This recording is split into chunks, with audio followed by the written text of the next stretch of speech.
An FA Youth Cup is rarely won in the first leg, but Chelsea put themselves in a strong position to claim an historic fifth successive title as they came from behind to beat Arsenal 3-1 in their opening standoff at Stamford Bridge on Friday night. Jody Morris says youngsters were the better team for the majority of the match, but they were guilty of several egregious misses in a first half that eventually saw them fall behind, Arsenal stealing a lead through Xavier Amaechi. The Gunners themselves looked sharp in spells, but as the contest went on, their weaknesses became exposed and a brace from substitute Deshaun Reed on either side of Mark Guéhi's ninth goal of the season set up a 2-goal lead for them to take to the Emirates Stadium on Monday. Dan Davies' always excellent match gallery is available here. Morris kept faith with the 4-2-3-1 shape that has served his team so well of late, but made three interesting personnel choices, starting with Tariq Lamptey, Jonathan Panzo and Charlie Brown instead of Dujon Sterling, Juan Castillo and Redon. They were all worthy choices, and Lamptey in particular was involved early and often as he got forward to good effect on the Blues' right. Crosses rained in from both sides of the pitch as Arsenal were pressed back into defending their own penalty area, and it was more by luck than judgment that they were able to stay on terms.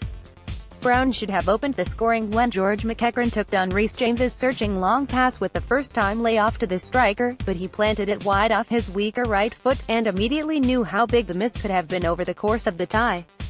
Able to settle down after a testing first 10 minutes, the visitors began to show that they too had plenty of attacking firepower.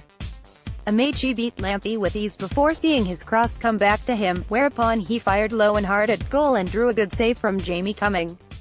Emile Smith-Rowe then found more space down the Arsenal left, but Guéhi was able to get to his cutback before Tyrese John-Jules could apply the finish. Callum Hudson-Odoi, who was in much livelier form than the pale shadow of his usual self that took to the field for the under-19s in 9 last weekend, drew a flying save from João Virginia with a free kick he won himself, and Tariq Awakwa twice swung and missed at chances arriving from the left as Chelsea continued to waste opportunities. Morris has often warned them of the consequences of their profligacy, and Amaechi duly made them pay with the opener 10 minutes before halftime when he collected Smith-Rowe's ball inside Lamptey and chipped a confident finish over the onrushing Cumming and into the back of the net. Awakwa's frustrating continued with another shot straight at Virginia, and he wouldn't emerge for the second half, as Morris introduced Dujon Sterling to stretch the pitch wider than it had been in the first 45 minutes. That in turn allowed Hudson-Odoi a bit more space to operate in, with Panzo getting up in support more regularly, but the England youth duo rarely found synergy on a night of almost for both of them. In need of a spark, Redon replaced the luckless Brown after an hour, and the match would soon swing back towards Chelsea.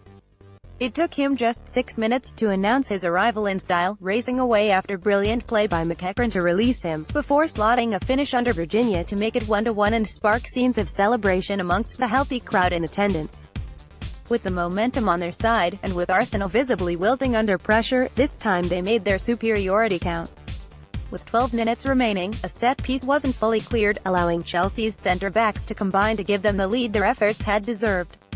Reece James's cross was typically excellent, and Guéhi was on hand at the far post to score against Arsenal for the second time this season, leaving him one short of double figures overall in what has been a tremendous year for him on a personal level. Kwame Ampadu, the Arsenal manager and father of Ethan Ampadu, had earlier taken off the influential Smith-Rowe with Monday's return game in mind, but he was slow to react to his players' continuing physical struggles. Centre-backs Zach Medley and Daniel Ballard were visibly struggling with cramp but were allowed to continue, a decision that could ultimately prove very costly when looking back over the final. There were just 4 minutes left when Juan Castillo, injecting fresh impetus from Chelsea's bench in contrast, went down the right and crossed towards goal, where Medley was unable to clear, and Redon pounced with an instinctive finish slammed home for 3-1, and a crucial 2-goal lead.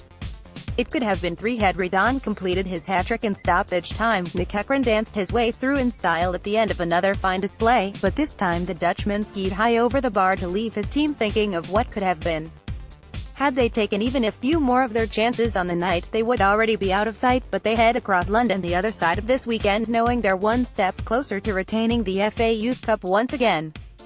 Chelsea, Cumming, Lamptey, Castillo 85, James copyright, Gahey, Panzo, Gallagher, Awakwa, Sterling 45, Gilmore, Brown, Redon 61, McEachran, Hudson ODOI subs not used, Zigger, Anjorin goals, Redon 67, 86, Gahey 78, Arsenal, Virginia, Daly Campbell, Thompson, Burton, Ballard copyright, Medley, Olawu 88, Ole Inca, Smith, Saka 67, John Jules, Smith Rowe, Coyle 62, Amaechi subs not used, O'Malley, Barden goal, Amaechi 36 booked,